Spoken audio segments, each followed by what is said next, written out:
കർമ്മശാസ്ത്ര പണ്ഡിതന്മാർ നിസ്കാരവുമായി ബന്ധപ്പെട്ട ഒരു അടിസ്ഥാന അധ്യാപനമായിക്കൊണ്ടാണ് ഈ ഹദീസിനെ അവർ സ്വീകരിച്ചിരിക്കുന്നത്. നിസ്കാരത്തിൻ്റെ ഏതാണ്ട് എല്ലാ ഭാഗങ്ങളും ഇതിൽ വന്നു എന്ന് പറയാം. ചുരുക്കം ചില വശങ്ങൾ മാത്രമേ അതിന് വരാത്തതുള്ളൂ. അതിന് പക്ഷേ ആ മനുഷ്യൻ ചെയ്തത് തെറ്റിയിട്ടില്ലാത്തത് കൊണ്ടായിരിക്കാം ഒരു പക്ഷേ നബി അത് പറയാതെ പോയത് എന്നാണ് വ്യാഖ്യാതാക്കൾ പറയുന്നത്. പത്തഹിയാത്തിൽ പറഞ്ഞിട്ടില്ല.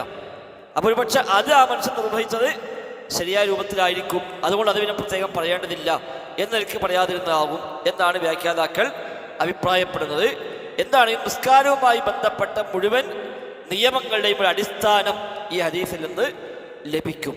അതുകൊണ്ട് ആ വക വിഷയങ്ങൾ നിസ്കാരവുമായി ബന്ധപ്പെട്ട മസ്അലകളിൽ ഒരു അടിസ്ഥാനമായി പണ്ഡിതന്മാർ ഈ ഹദീസിനെ കാണുന്നു. മാത്രവുമല്ല, നിസ്കാരത്തിലെ റുക്നുകൾ, ഇതിലെ ഫർളുകൾ, ആ ഫർളുകളെ ഈ ഹദീസ് അടിസ്ഥാനമാക്കിയാണ് പണ്ഡിതന്മാർ വേർതിരിച്ചത്. ഫർളും സുന്നത്തുകളുമൊക്കെ വേർതിരിച്ചത് പ്രധാനമായും ഈ ഹദീസിനെ അവലംബമാക്കിക്കൊണ്ടാണ്. ഇമാം അസ്കലാനി അടക്കമുള്ള ആളുകൾ പറഞ്ഞത് ഈ ഹദീസിൽ ചെയ്യാൻ കൽപ്പിക്കപ്പെട്ട എന്തെല്ലാം ഉണ്ടോ അതൊക്കെ ഫർളാണ്. ഇതിൽ കൽപ്പിക്കപ്പെടാത്ത ഏതൊക്കെയുണ്ടോ അതൊന്നും ഫർളല്ല. ഇനി ആ കൽപ്പിക്കപ്പെടാത്ത ഒന്ന് ഫർളാണ് എന്ന് പറയണമെങ്കിൽ അതിന് വേറെ തെളിവ് വേണമെന്നാണ്. വേറൊരു ഹദീസിൽ അത് നിർബന്ധമായി ചെയ്യണം എന്ന് പറഞ്ഞിട്ടുണ്ടെങ്കിൽ അതുകൂടെ നമുക്കത് കൂട്ടാം, തഹിയാത്ത് പോലുള്ള കാര്യങ്ങൾ. അതല്ലാത്ത ഈ ഹദീസിൽ പറയാത്തതൊന്നും ഫർളായി കണക്കാക്കാൻ കഴിയുകയില്ല.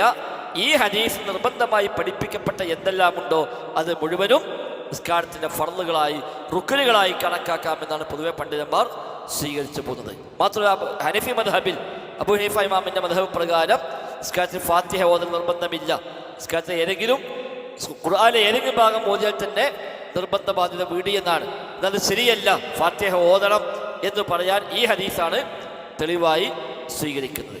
ചില മദ്ഹബ് പണ്ഡിതന്മാരുടെ അഭിപ്രായ പ്രകാരം ഒരു റക്അത്തിൽ ഫാത്തിഹ ഓതിയാൽ മതി, മറ്റു റക്അത്തിൽ നിർബന്ധമില്ല.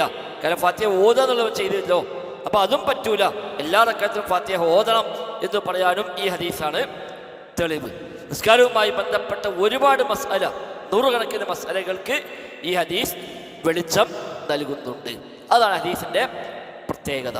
ഹദീസിന് അറിയപ്പെടുന്ന പേര് ഹദീസു മുസീഇ സ്വലാ എന്നാണ് ഈ ഹദീസ് വിളിക്കപ്പെടുന്നത്. ആ പേരിലാണത് അറിയപ്പെടുന്നത്.